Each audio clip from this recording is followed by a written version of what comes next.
The violet skies of Zaladoria shimmered with the twin moons rising as Zara paced in her royal chambers, her 4 slender arms trembling with rage. A princess of the mighty Zal Empire reduced to a diplomatic gift because of royal politics. The Emperor, her father, had made his decision. She was to be sent to Earth as part of the new alliance. Zara had heard the whispers among the court advisors. It was meant as a joke, a prank to see how the primitive humans would react to receiving an alien royal as tribute. No one expected the humans to accept such an outlandish offering. Yet here she was packing her ceremonial robes while the royal cruiser prepared for departure, Earth. The very word made her silver skin ripple with disgust. Humans were known throughout the galaxy as stubborn, unpredictable, and dangerously resourceful. Yet somehow they had managed to defeat 3 invasion fleets and force the mighty Zal Empire to negotiate peace. The royal attendants entered her chambers without knocking. They never did, Princess Zara, the head attendant said with a bow that seemed almost mocking. Your transport awaits. The Emperor requests your presence in the throne room before departure. Zara followed the attendants through the crystal corridors of the palace. Each step felt like a betrayal.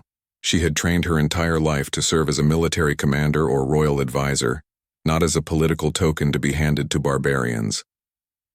The throne room stretched before her, a vast chamber of glittering metals and pulsing energy fields. The Emperor sat upon his elevated platform, his 6 arms arranged in the formal position of imperial decree. Around him, the royal court had gathered to witness her humiliation. Approach, daughter, the Emperor commanded, his voice echoing with artificial enhancement. Zara moved forward, keeping her posture rigid and proud even as fury burned within her.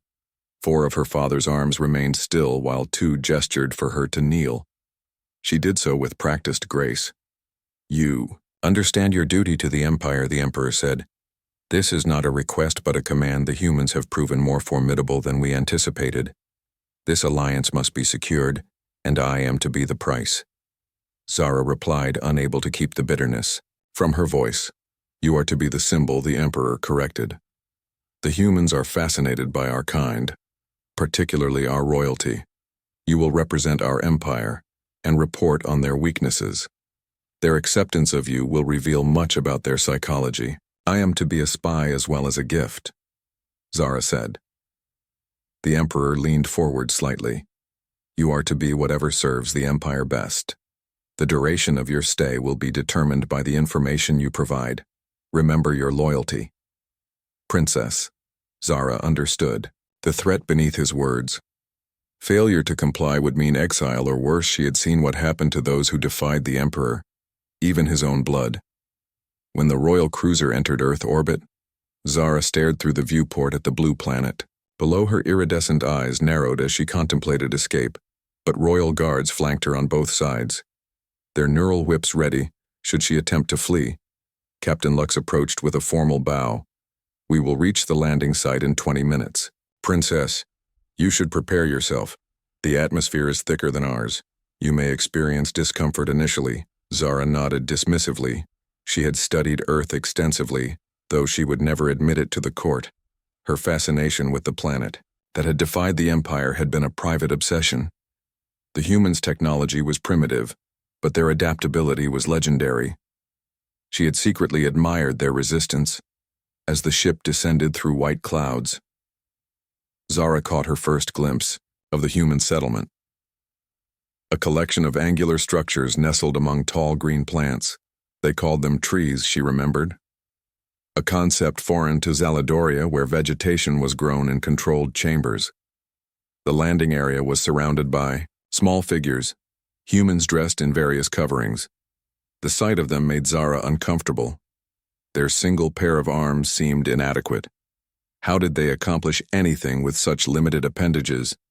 And their skin, so many different colors, none with the metallic sheen of her people. The ship settled onto the landing pad with a gentle hum. The captain turned to Zara. Remember your training, Princess. The atmosphere has been analyzed. You will be able to breathe without assistance. But the gravity is stronger. You will feel heavier. Zara adjusted her ceremonial robes, a flowing garment of living metal that shifted colors with her moods. currently a deep, angry purple, despite her efforts to project calm. The guards moved into position around her, as the ship's door slid open, revealing a ramp leading down to the alien world. The human delegation awaited her arrival in a place called Montana, a vast estate surrounded by mountains and forests. A woman stood among the officials, her red hair catching the sunlight as the alien ship descended. Unlike the others, she did not wear a military uniform or diplomatic insignia. She was simply there as the human representative chosen to host the alien princess, a researcher specializing in xenobiology. With a small cabin on the edge of the government compound, Kate Miller watched wide-eyed as the alien princess descended from the ship.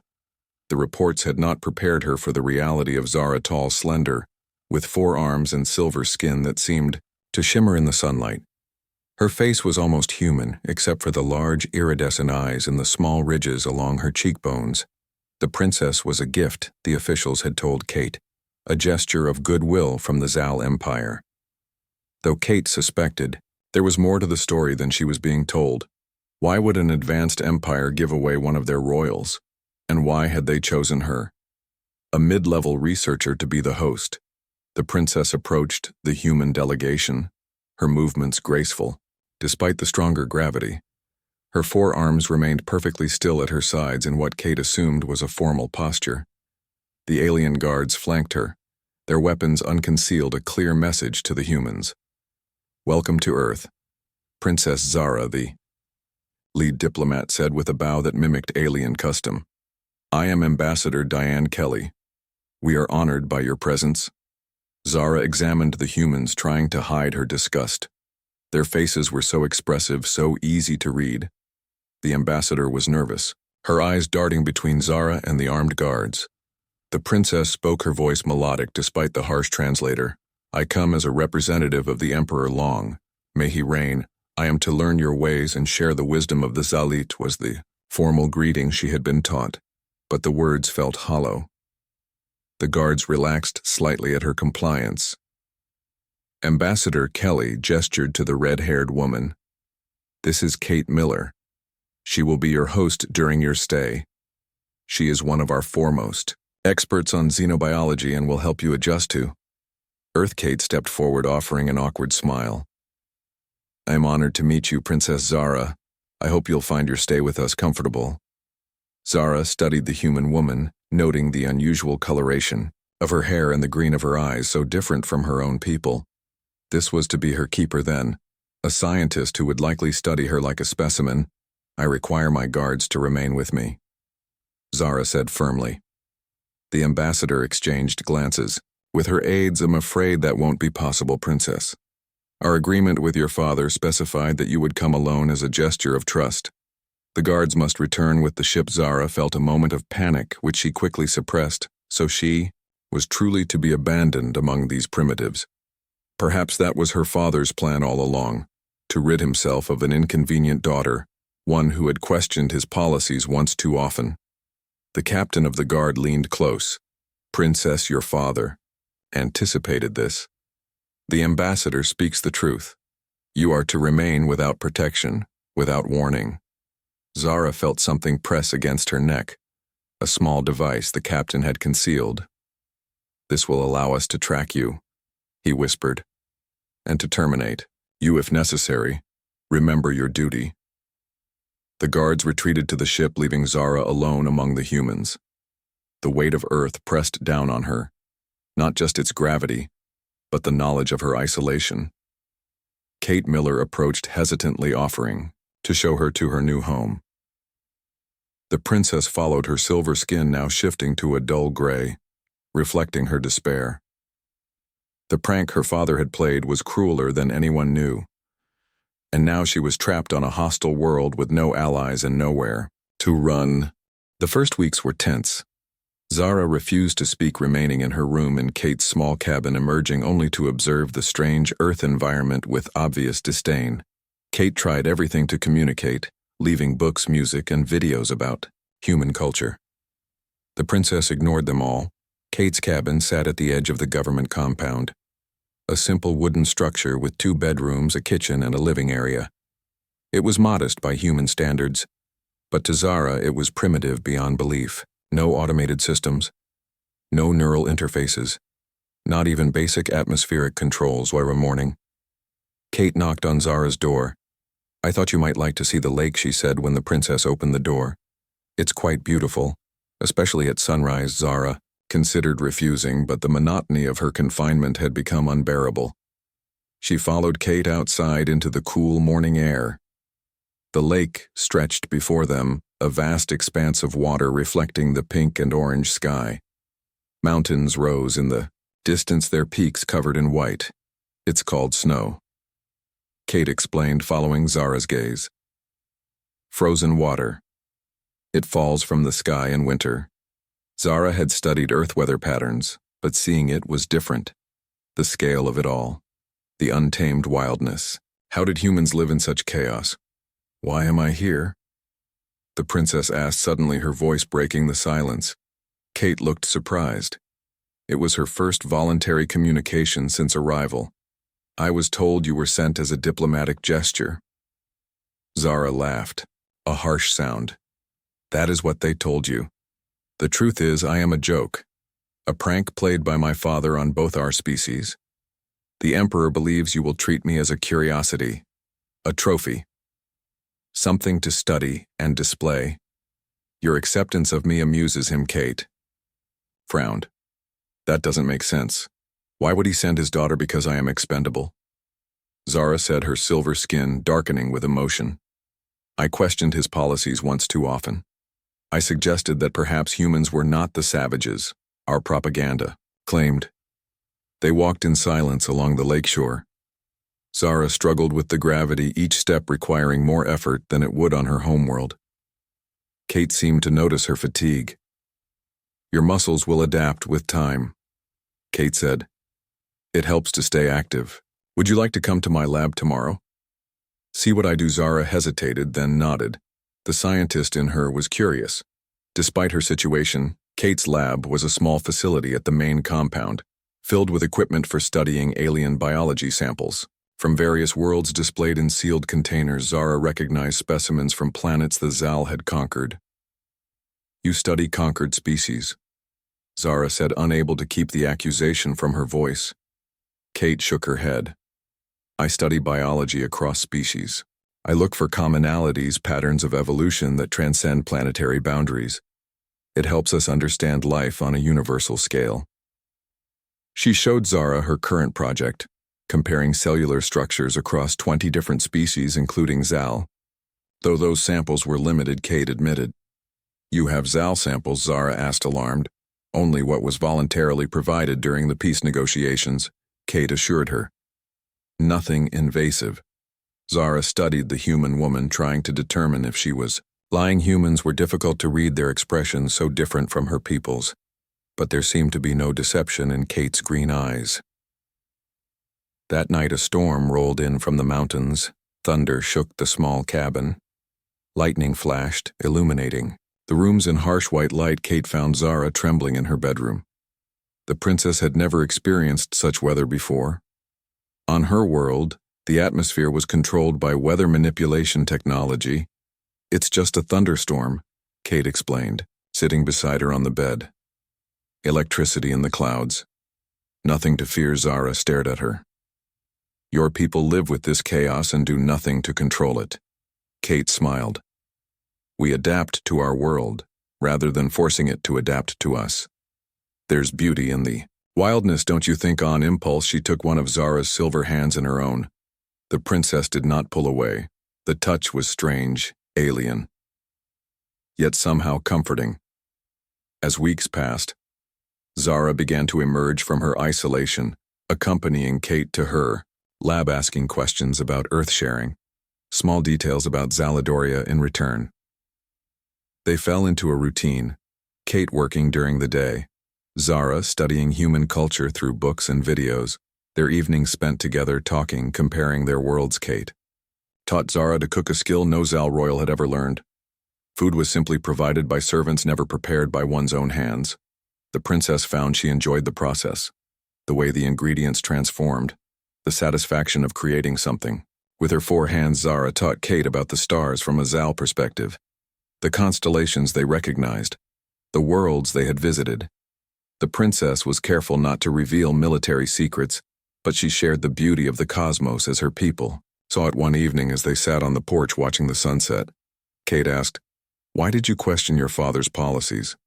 What made you doubt what you had been taught about human?" Zara was quiet for a long moment. "I saw the reports from our invasion. Fleets," she said finally. "The way humans fought. Not just with weapons, but with ingenuity, adapting our own technology against us, forming alliances with species we had subjugated.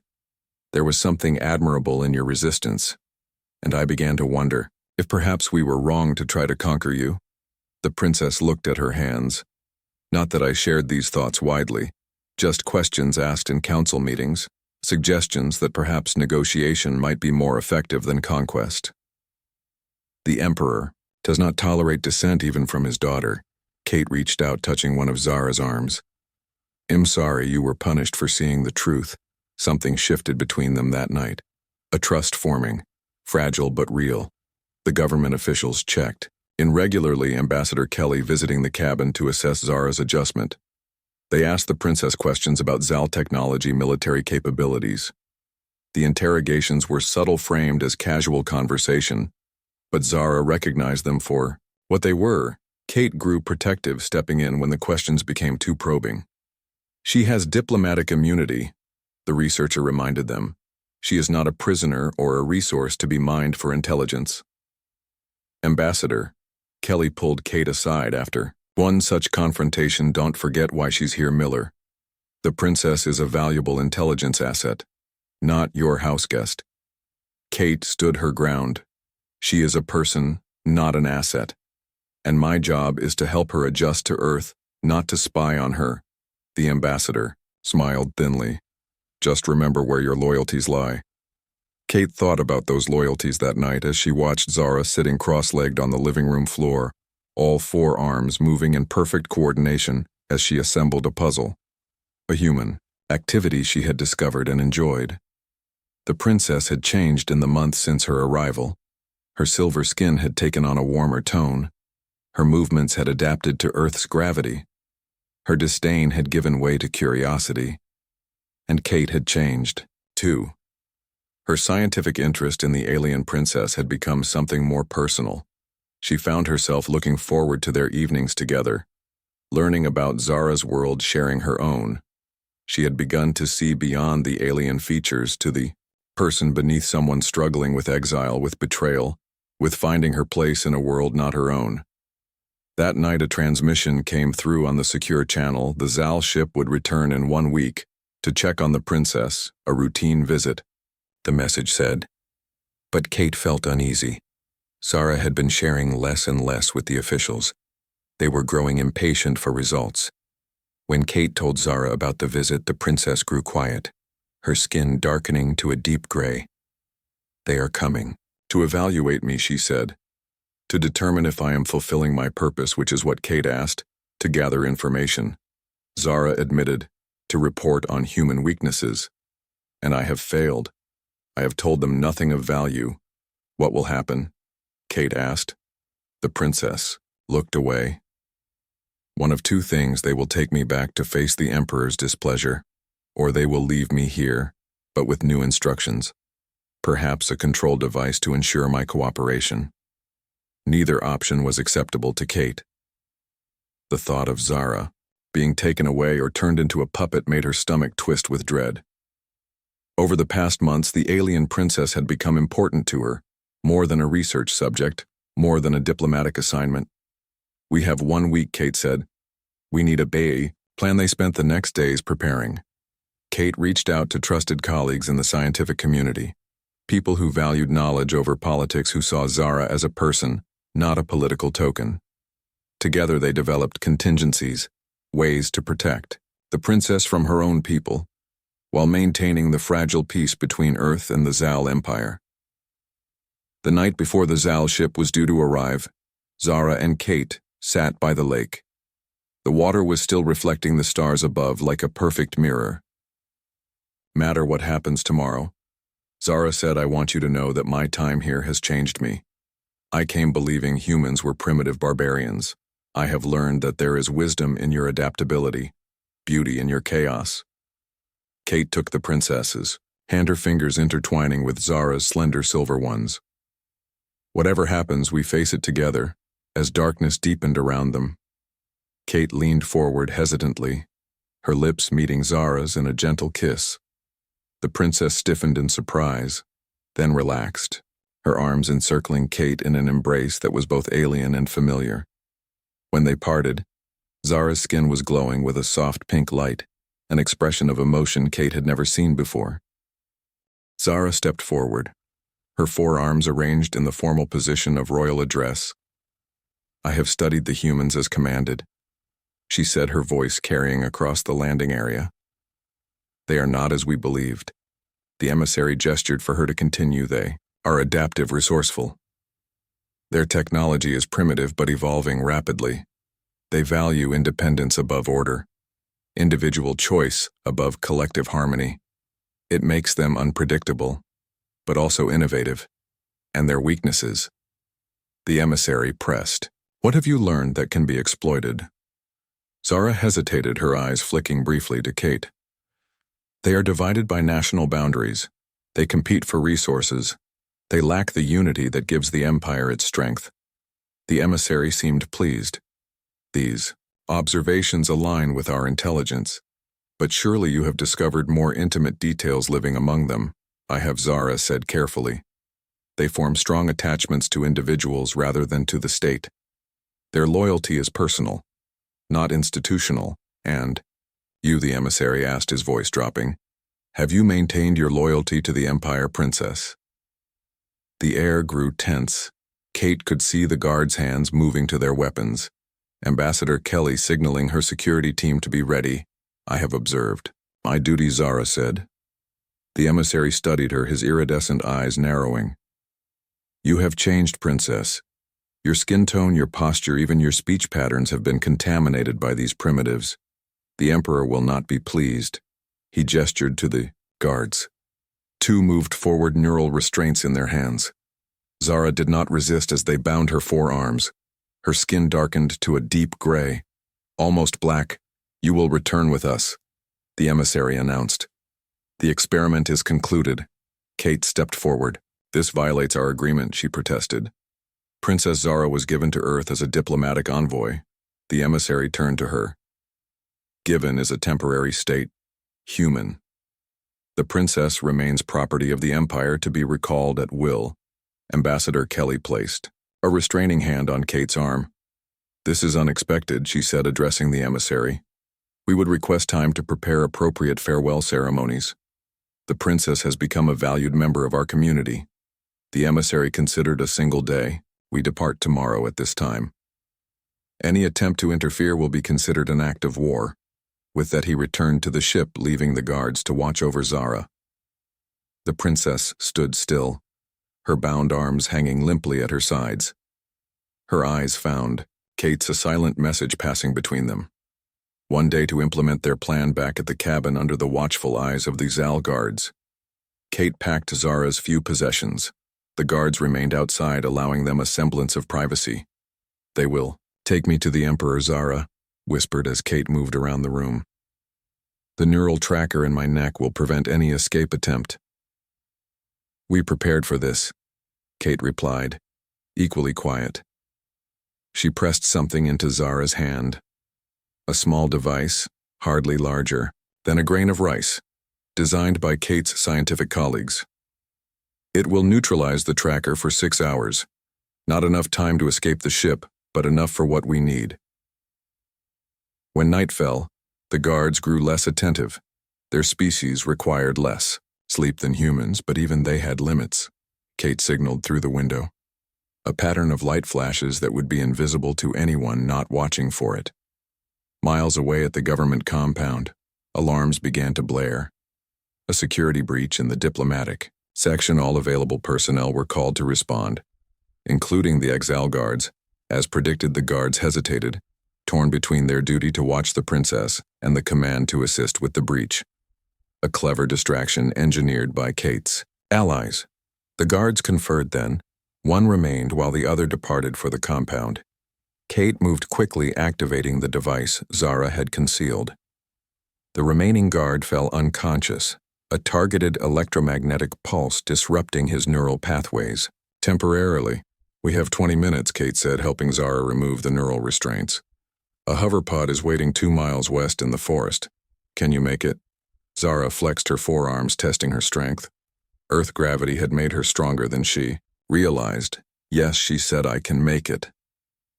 They fled into the night, Kate leading the way through the dense forest, their path lit only by the twin moons overhead. Behind them, alarms continued to sound at the compound. Soon the Zal would realize their prisoner had escaped, would track them using orbital scanners. The princess had to be beyond their reach before the small device failed, and her tracker became active again. The hoverpod was where it was promised, a small craft barely large enough for two piloted, by one of Kate's colleagues, a woman named Nina, who nodded grimly as they approached. Get in, she said. The coordinates are already set. Where are we going? Zara asked as they climbed into the craft. The mountains. Kate replied. A research station off the grid, no electronic signatures. No way to track us. The hoverpod rose silently into the night sky, keeping low to avoid detection. Nina guided it expertly through narrow canyons, skimming just above the treetops. Behind them, the lights of the compound grew distant, then disappeared entirely. You've just started an interplanetary incident, Nina said, her voice tight. The Zal are threatening orbital strikes if the princess isn't returned. We have a plan, Kate assured her. Just get us to the station. The research station was built into the side of a mountain, its entrance concealed by holographic technology that made it appear to be solid rock. Inside, a small team of scientists waited, their specialties ranging from xenobiology to quantum communications. Dr. Ellen Ford stepped forward as they entered, her gray hair pulled back in a severe bun. The neutralizer is ready, she said without preamble. But I must warn you, Princess, the procedure has never been tested on a Zal. There are risks, Zara straightened, her posture regal despite her fugitive status. I understand the risks, I accept them. They moved quickly through the facility to a shielded chamber at its core. Equipment hummed with power. The air crackled with energy. Dr. Ford explained the procedure. They would use a precisely calibrated quantum field to disrupt the atomic structure of the tracking device in Zara's neck, rendering it undetectable to Zal sensors, but the same field might disrupt your cellular cohesion. Dr. Ford warned, we don't know how Zal physiology will respond. We have no choice. Zara said the device will reactivate in. She checked the small timer Kate had given her. 3 hours. The ship departs in 5. If I am not neutralized by then, they will find me, and they will destroy anyone who helped me. The procedure began, Zara lying on a specialized table as energy fields surrounded her. Kate watched from behind a shielded window, her hand pressed against the glass. The princess looked so vulnerable, her silver skin glowing faintly in the blue light of the quantum field. For 30 agonizing minutes, the scientists worked adjusting frequencies, monitoring Zara's vital signs. The princess remained conscious, though in obvious pain, her forearms gripping the edges of the table. As the energy peaked, Zara arched her back, a silent scream on her lips, then collapsed motionless. Kate rushed into the chamber, Dr. Ford restraining her. Wait, she ordered. The field is still active, agonizing. Seconds passed as instruments beeped and hummed. Finally, the field dissipated, Dr. Ford scanning Zara's still form. The tracker is neutralized, she announced. Its atomic structure has been corrupted beyond repair, but Zara, Kate whispered.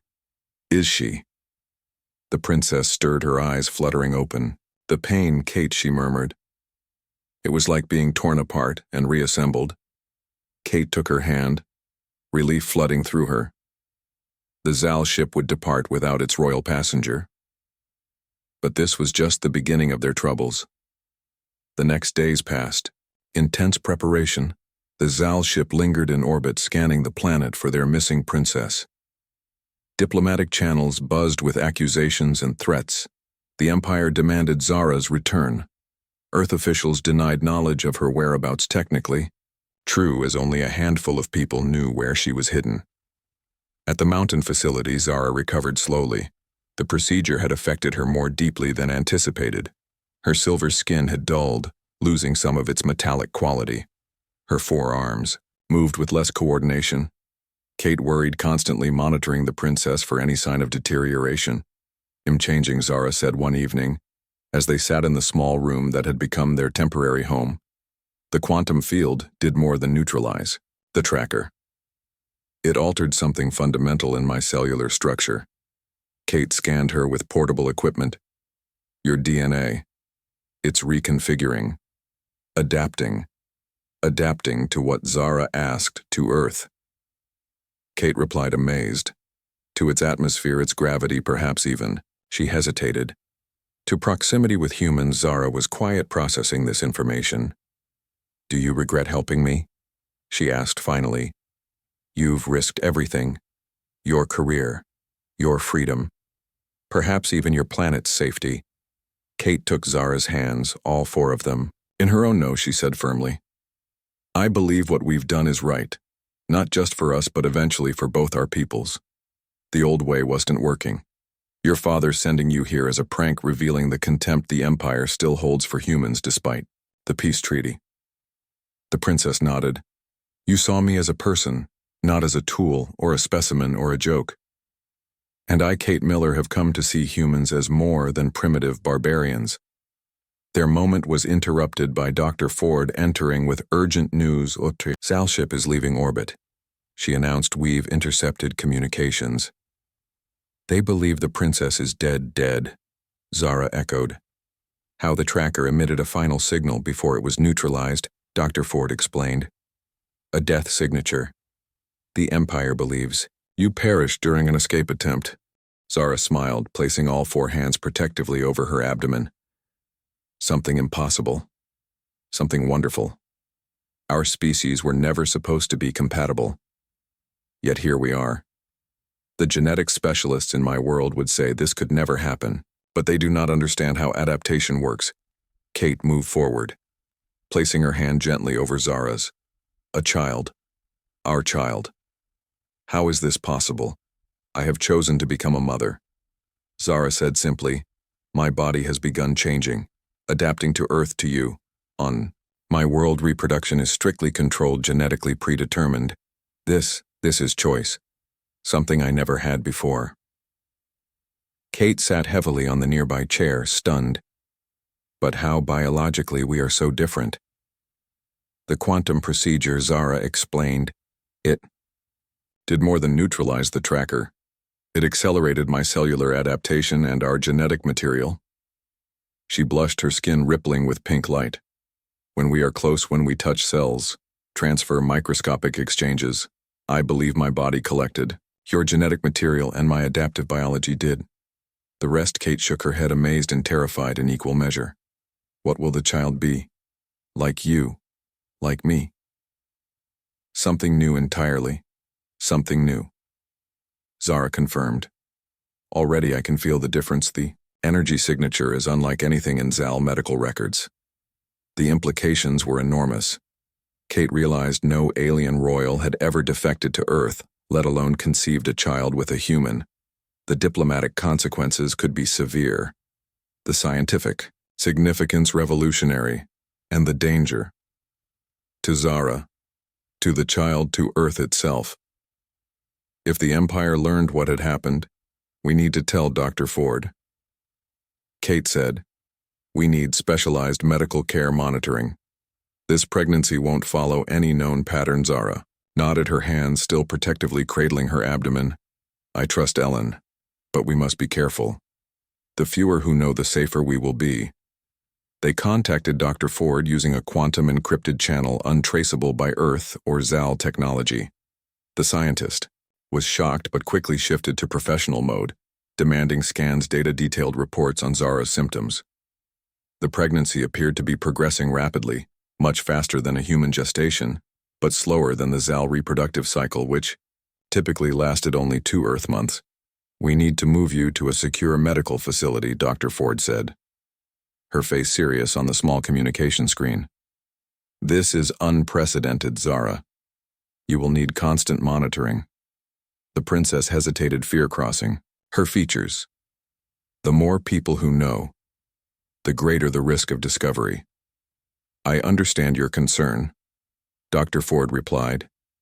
"But this is your life at stake, and the child's. I have a facility, isolated, staffed with people I trust implicitly. Give me 2 days to prepare." 2 days later, a nondescript transport arrived at their cabin. The pilot, a woman named Beth, who nodded curtly as they boarded. No questions, no small talk, just the quiet efficiency of someone who understood the gravity of secrecy. The facility was built into a mountain similar to the research station where Zara's tracker had been neutralized, but this one was smaller, more specialized.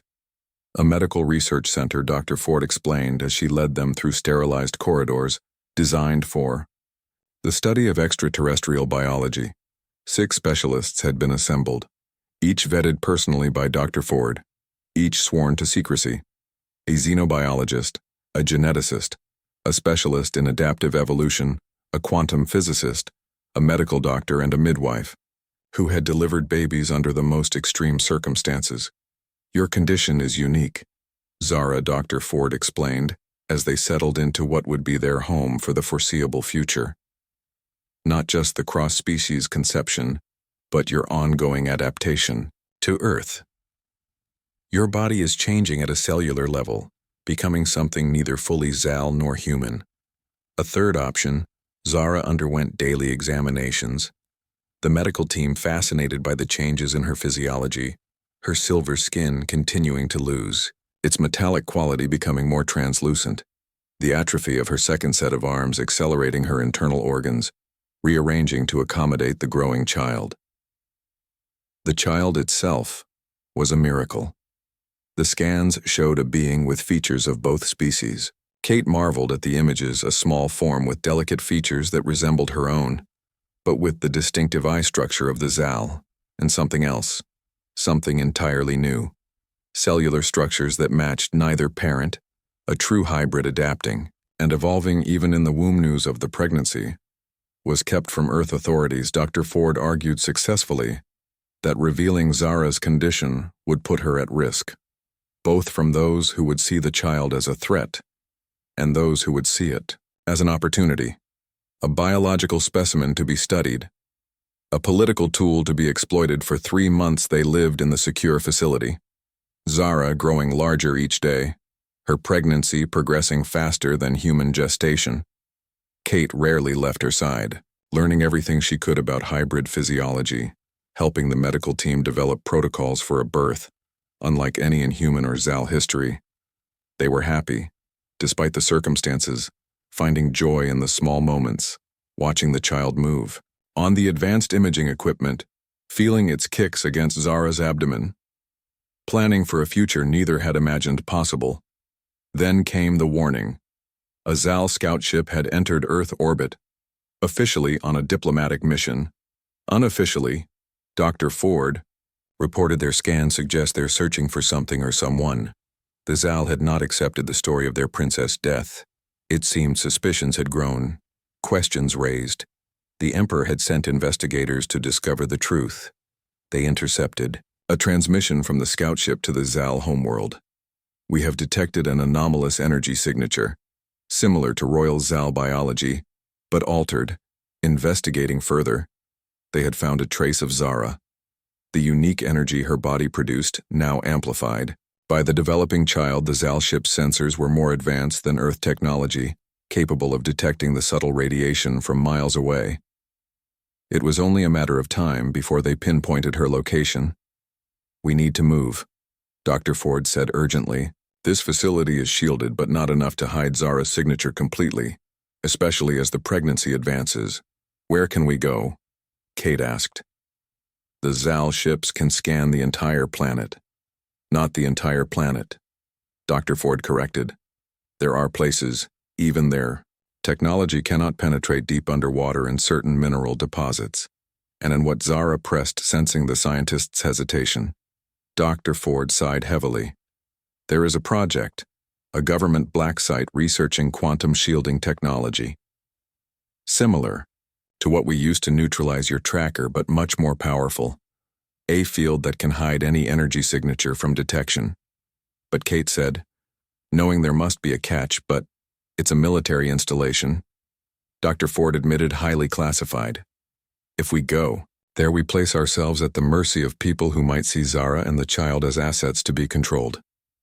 Not people to be protected. It's our only option. Zara said, her hands protectively covering her growing abdomen. We cannot outrun the Zal Scouts. Forever. Dr. Ford made the arrangements, calling in favors from colleagues with military connections, securing transport to the black site located deep beneath a mountain in Colorado. The facility was known officially as Quantum Research Center. Unofficially, it was called the Void, where energy signatures went to disappear. Their arrival at the Void was met with armed guards and suspicious stares. A colonel named Samantha Gray greeted them. Her uniform impeccable, her expression unreadable. Dr. Ford has told me your situation, she said, addressing Zara directly. My orders are to provide sanctuary and protection in exchange for the opportunity to study your condition. Study. Zara echoed, her hands instinctively moving to her abdomen. Observe Colonel Gray. Clarified no invasive procedures. Nothing that might harm you or the child. You have my word. Kate stepped forward. And after the birth? What then? The colonel met her gaze evenly. That will depend on many factors, including the child itself if it poses no threat to national security. You will be free to leave under new identities. Of course, it was not ideal, but they had no choice. The Zal Scouts were expanding their search pattern, drawing closer each day. The facility offered the only real protection against detection. The Void lived up to its name, a vast complex of underground chambers and laboratories, all encased in layers of quantum shielding that blocked any energy signature from entering or escaping. Dr. Ford and her team were permitted to continue their care of Zara, supplemented by military scientists eager to study the first human-alien hybrid. Days turned to weeks, Zara's pregnancy progressing rapidly, the child growing strong, its unique physiology stabilizing into something neither parent could have predicted. Kate watched the military scientists with wary eyes, noting every test, every scan. Trust was a luxury they could not afford. Colonel Gray proved more ally than enemy, fascinated by Zara not as a specimen, but as a person. The two women often spoke late into the night, the princess sharing stories of Zaladoria, the colonel offering insights into human military culture. Two warriors from different worlds finding common ground. Then one night, as mountain winds howled outside their protected sanctuary, Zara awoke screaming. Kate rushed to her side as fluid pooled beneath them. It was happening months earlier than their best calculations had predicted. The birth was complicated, dangerous. Earth doctors worked alongside Dr. Ford's team. The few sympathetic Zal medical experts who had defected, wanting to be part of this historic moment. For 26 hours, Zara fought to bring new life into the universe. While outside their sanctuary, armies gathered. The Zal fleet had entered Earth orbit, demanding the return of their princess. As dawn broke over the mountains, a cry echoed through the facility. A new voice, neither human nor Zal, but something entirely unique. Zara held her daughter, silver skin flushed with exertion and joy. The child had Kate's red hair and human features, but her skin held a subtle luminescence, and her eyes were the iridescent purple of Zaladoria royalty. The physicians confirmed what seemed impossible. The child was healthy, viable, a perfect blend of both species, defying all genetic predictions. We'll call her Lyra Kate, whispered as she joined them, forming a circle of arms around their daughter. After the constellation visible from both Earth and Zaladoria, Zara smiled weakly, exhausted from the birth. It means harmony in my language. A fitting name for one who bridges worlds. Their moment of peace was shattered by alarms blaring through the facility. Colonel Gray burst into the medical chamber, her uniform disheveled. The Zal fleet has launched shuttles, she announced. They're heading for this location. Impossible, Kate protested. This facility is shielded. How could they find us? The colonel looked grim. The birth. The energy surge when the child was born. It created a quantum ripple that penetrated our shields, briefly but long enough. They know you're here. How much time do we have? Zara asked, clutching Lyra protectively. Minutes, Gray replied. My troops are moving into defensive positions, but... She hesitated. We can't win this fight. Not against their technology. Kate looked at Zara then, at their daughter. They had prepared for many scenarios, but not this. Not a direct assault when Zara was at her most vulnerable, just hours after giving birth. Dr. Ford stepped forward. I have an idea, she said urgently. But you'll need to trust me. All of you. There is a prototype, she explained as they moved quickly through the facility. Zara, in a hovering medical chair still too weak to walk.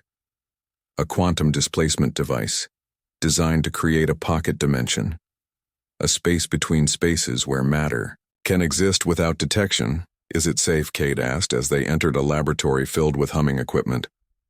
Theoretically, Dr. Ford admitted, we haven't tested it with living subjects. The energy requirements are enormous, and the effects on organic matter unknown. Colonel Gray studied the device skeptically. How long would it last? Long enough to negotiate, Gray. Dr. Ford said, the Zal want their princess. They have no knowledge of the child. If we can convince them Zara is here willingly, they might withdraw. Zara shook her head weakly. You don't understand my father. The Emperor would rather see me dead than defected, living happily among humans. Having chosen a human mate, having born a hybrid child, he would view it as the ultimate betrayal, the ultimate contamination. The facility shook as something impacted the mountain above them. The Zal attack had begun. Colonel Gray touched her communication device. Defensive systems engaged, she reported. But they won't hold for long. Make your decision. Now Zara looked at Kate, then at the tiny child in her arms. This is about more than us, she said. It's about her Lyra. The first of her kind. What she represents. A future where our species can coexist. Not through conquest or treaties, but through genuine connection. She deserves that chance. Activate the device, Dr. Ford instructed her team. The laboratory hummed with increasing energy, blue light surrounding the equipment. A technician worked frantically at controls. It's not stable. Dr. Ford warned. The power fluctuations from the attack. The feedback could. The laboratory door burst open as soldiers rushed in. Colonel, your presence is required at command. Zal forces have breached level 3. Gray hesitated, torn between duty and the promise of protection. She'd given the small family. Before she could decide, another explosion rocked the facility closer this time. Lights flickered. Equipment sparked. Now, Dr. Ford shouted to her team. The quantum displacement device activated a sphere of shimmering energy, expanding from its core, engulfing Zara, Kate, and baby Lyra. The world around them seemed to stretch, distort, then vanish, replaced by a strange grayness, a place that was no place, a moment between moments. They floated in the quantum pocket, their bodies. Weightless time seemed meaningless here. Kate held Lyra close while supporting Zara, whose strength was still depleted from the birth. How long will this last? She asked, her voice sounding strange in the dimensionless space. Dr. Ford's voice came through, distorted as if from a great distance. The power is fluctuating. I can't maintain the field for more than a few minutes. You need to prepare. Prepare for what Zara asked. But there was no answer. Just the strange humming of the quantum field surrounding. Then Kate looked at Zara, fear and determination mingling in her expression. Whatever happens when we return, we face it together. The princess nodded, reaching out with her forearms to embrace both Kate and their daughter. In that moment, suspended, between realities, they were simply a family, not human, not alien, just 3 beings connected by love. The quantum field began to fluctuate, colors shifting, the grayness giving way to flashes of the laboratory, then darkness, then light. When the field collapsed, they found themselves not in the underground facility, but in a forest, dense trees surrounding them, mountain air crisp in their lungs. Kate looked around, disoriented. Where are we? soft voice answered from behind them. Safe for now. They turned to see Dr. Ford and Colonel Gray. Both looking exhausted, both holding unfamiliar devices. The quantum displacement had unexpected effects. Dr. Ford explained, the attack on the facility. The power surges. It altered the field's properties. Instead of creating a temporary pocket dimension, it created a spatial jump. You teleported us, Gray said more bluntly, over 200 miles from the facility, to a location the Zal haven't scanned yet. But the facility? Zara asked. The people there? Gray looked away. Many casualties. The Zal were thorough, but they didn't find what they came for. You and now, Kate asked, cradling Lyra, who had remained miraculously silent throughout the ordeal. Now we run. Dr. Ford said, we keep moving. Stay ahead of the scanners until we can find a more permanent solution. For weeks they traveled, moving from one remote location to another, always staying one step ahead of the Zal search parties, Lyra growing stronger each day, her unique physiology, stabilizing her features, becoming more defined, a perfect blend of her parents with something else, something entirely her own. They found allies along the way, scientists who valued knowledge over politics, military personnel who questioned their orders, ordinary people who saw not aliens and humans but a family in need. News of the first human-alien hybrid spread through government channels, causing panic in some quarters, hope in others. The Zal Empire threatened war over what they called the kidnapping and corruption of a royal. Princess Earth stood firm. Kate and Zara remained in hiding, protected by a special division of Earth Defense Forces. 6 months after Lyra's birth, they found themselves in a new facility. This one built beneath the Antarctic ice, far from population, centers shielded by both technology and nature's own barriers. Doctors monitored Lyra's development, marveling at her adaptability, her intelligence, her unique abilities. The child could manipulate energy in ways neither human nor Exal could understand, creating small fields of force with her mind, sensing emotions across distances, accelerating the growth of plants with her touch. She is the next step, Dr. Ford explained to Kate and Zara as they watched their daughter playing with floating toys. She, controlled with her thoughts, not just a hybrid but an evolution. What both our species could become.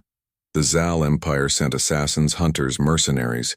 Each attempt was thwarted, sometimes by Earth security forces, sometimes by Zara herself, who discovered that motherhood had awakened latent psychic abilities common in her royal bloodline, but never before manifested in her. The Emperor made one final attempt at retrieving his daughter. A message delivered directly to the Antarctic facility, bypassing all security protocols. Zara watched her father's holographic image with steady eyes. No longer the frightened princess who had arrived on Earth as a prank. You have betrayed your species, the Emperor declared, contaminated. Our royal line submitted to lesser beings. For this there can be no forgiveness. Zara stepped forward, facing the hologram with dignity. I did not betray our species. Father, I evolved beyond it, beyond the limitations of your thinking. You sent me as a joke. Now I have become the future. With Lyra in her arms and Kate by her side, Zara faced her father without fear, without shame. We are something new, she said. Something you cannot control, cannot conquer. It terrifies you, doesn't it?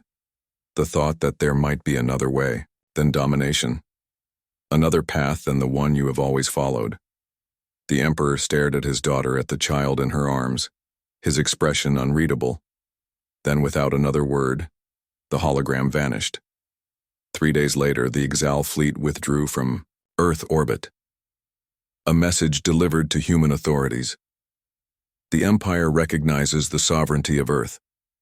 The Princess Zara is henceforth considered dead to her people. Her name struck from royal records. Her existence erased from imperial memory. It was exile, permanent and complete. But it was also freedom. 1 year after Lyra's birth, Kate and Zara stood on a mountain overlook watching the sunset. Their daughter between them, now walking, holding both her mother's hands.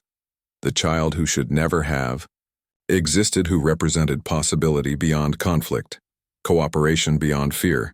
Earth authorities had granted them asylum, a small home in a protected area. Scientists still visited, studying Lyra's development. But she was a child first, a miracle second.